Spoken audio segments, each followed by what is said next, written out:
My name's John Koepke. I'm a farmer from Oconomowoc Township. My presentation today is about water-friendly farms and what that designation might mean to farms in the community. We think the topic's important because we're hoping to inspire individual endeavors into further conservation in the watershed. I hope you enjoy my presentation. What is a water-friendly farm? Okay, and so I think first of all it's important to review a little bit about agriculture in the state and in the community. And sometimes we as farmers don't forget about this stuff, but sometimes some of the general public does. So I think it's important we take a quick review. Here we've got the sign that greets us in the state of Wisconsin. You'll note that there's two pillars holding up the state of Wisconsin. One's agriculture and one's tourism. Those are more than just symbolism, they're real facts, okay? Agriculture represents $60 billion worth of economic activity in our state. It's very important to our well-being. And if you pull that away from the state, just like this sign, if you pulled the agriculture pillar away, both would probably fall over. Just to kind of keep that in reference, we've got recreation on the other side of the sign. That's about 1/3 the size of agriculture. So farming is very important. Nobody with this group is trying to change any of those rules. And some of the things that we as farmers remember, okay, there's a lot of heroes to us in agriculture, and probably one of the more important ones is Norman Borlaug. Anybody recognize Norman Borlaug in here? A couple people in the front. Norman Borlaug was a good Iowa farm kid who grew up and became a plant pathologist and is the only person ever to win the Nobel Peace Prize for his contributions to agriculture. Okay? He himself is accredited to advancing ag practices that kept close to 1 billion people from starving to death. Okay? And a lot of his rules we use in agriculture every day, whether we think about them or not. He'd tell us to do the following. We'd keep searching for better and better genetics. We definitely want to use fertilizer and any other tool that would be in the toolbox that would be appropriate to increase ag production. And we need to maintain the land to keep it giving year after year. We're also entrepreneurs, okay? And so I got to see somebody chuckling in the front here that you recognize this guy. This is Yukon Cornelius.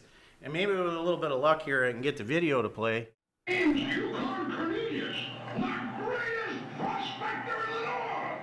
This is my land, and you know, it's rich with gold. Gold and silver, silver and gold. Wahoo!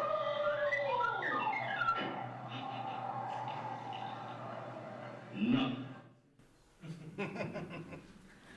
We could hear it. You could hear it. Yeah. That's good. That's good. I'm glad you could hear it. Just checking us out. Yeah. And anybody involved in agriculture knows that his ag econ lesson there at the end is fairly appropriate too. But we need to keep things together and keep things together for the long term. And so we have Leopold, another great Iowa farm kid, who one of his better quotes is up here: "Conservation is a state of harmony between men and land." And so we need to find balance in our farms to be better stewards so that we can keep doing what we're doing. Meet Norman's challenge of feeding the entire world and keep our ag land and our watershed in place. Leopold had 3 ways that he identified to help instill better conservation practices. One was through regulation. His experience was it didn't work all that well. You know, he felt that conservation was what you did when nobody was looking and not what you did when there was a law in place that said you had to. He also worked some with incentives, and we have some incentive programs here, but he felt that the best method was landowner pride and inner beliefs that they were doing a good job, okay? And so that's our challenge, is to try to cultivate number 3 in the watershed and try to recognize producers that are doing a good job. And there are a lot of them. out there in the community, and a lot of them are here in the room. There's no doubt about that. And so that's what we're looking to do with the water-friendly farm. So what we've come up with is a voluntary program to kind of recognize your efforts, okay? There's not dollars involved. Instead, there's a sign to put by the road. Now, obviously, we're gonna use a bigger fence post, okay? This will get lost. But instead of next to the field of corn, maybe it's saying DeKalb, it says that I'm proud of what I do.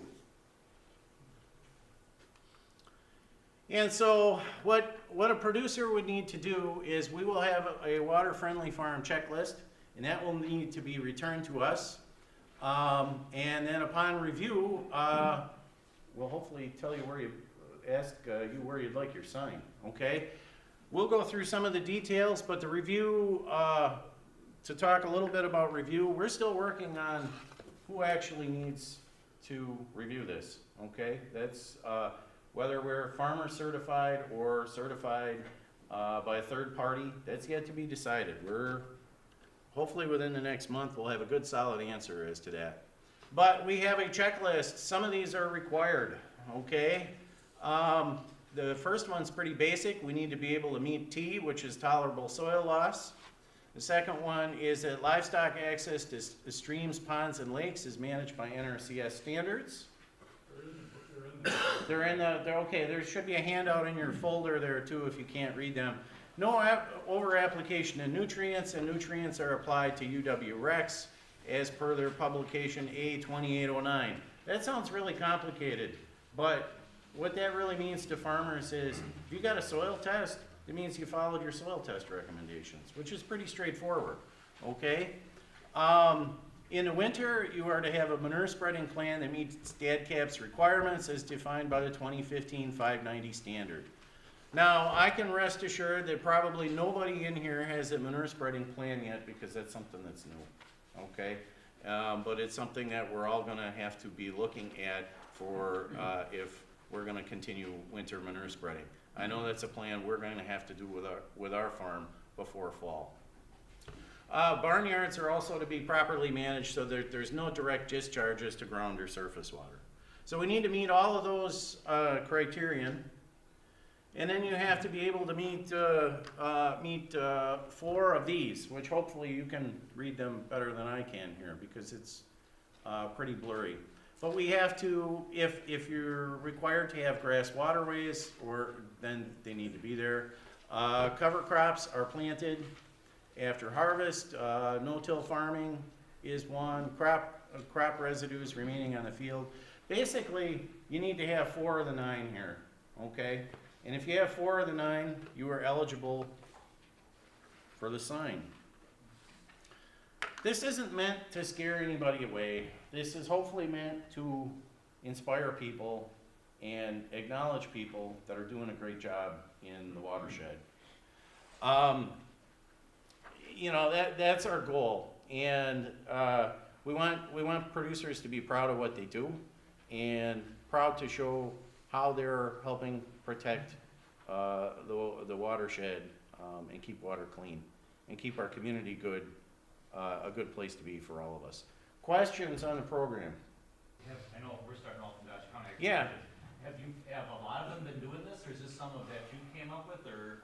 That's something that we came up with some assistance from DADCAP, okay? They gave us an initial template because we asked for some resources and we refined it some from there. We felt there were some things that had to be mandatory, that were very important to be recognized, and then we also felt that it would be important to have, not everybody's going to plant cover crops or have a need to plant cover crops, and not everybody's going to no-till, but to recognize some of those individual line items on there as being important. And so I believe you have to score a 9 out of the total points, 5 of which are on the top list, the mandatory ones, and 4 are on the bottom.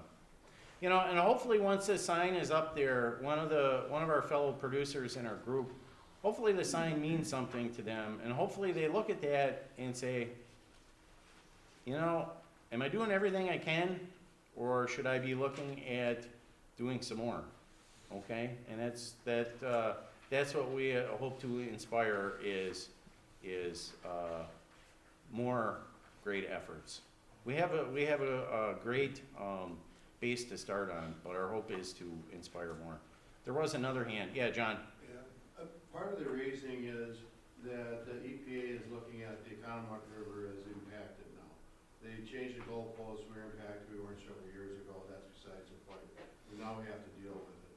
So if we can use a voluntary approach and everybody helps along, the cities are doing their part, the golf courses, so lake association and so on, and we can get the levels down to meet the standard, then we won't have the EPA dictating that we do some of these things and more. I would suggest when you fill out the sheet here to be part of the organization, that send your summary sheet along, your checklist sheet for the nutrient management plan, because that would show that you're doing the things that are mandatory. That would be helpful to speed things along. Mark? Is there interest, or, I mean, maybe in the future, of looking at a branded product for producers in the Oconomowoc? And I ask because other counties, other communities where we're working with similar farmer-led groups, there's exploring an idea of, could we do a premium product, a premium cheese, a premium milk, something like that, where, there's an added, so let's say it's an extra 30 cents a gallon, 10 cents is extra profit, 10 cents for practices, 10 cents to develop programs or something like that. I think we certainly could. There's room for that in the future. We talked about where to go with this in the future. Do we have like different tiers, like bronze tier and silver tier and gold tier? Those are all options, okay? And taking the thing and turning it into something that could be used as a branded product, that certainly has possibilities too. I guess my first inclination is to see how many posts we can get hammered in the watershed first before we take it to that next step. I'd be delighted if there's enough interest that we could take something like that and run with it, okay? We're certainly in a community that has more and more interest in value-added agriculture, and so I think there's a place for it, but we as farmers have to get behind it first.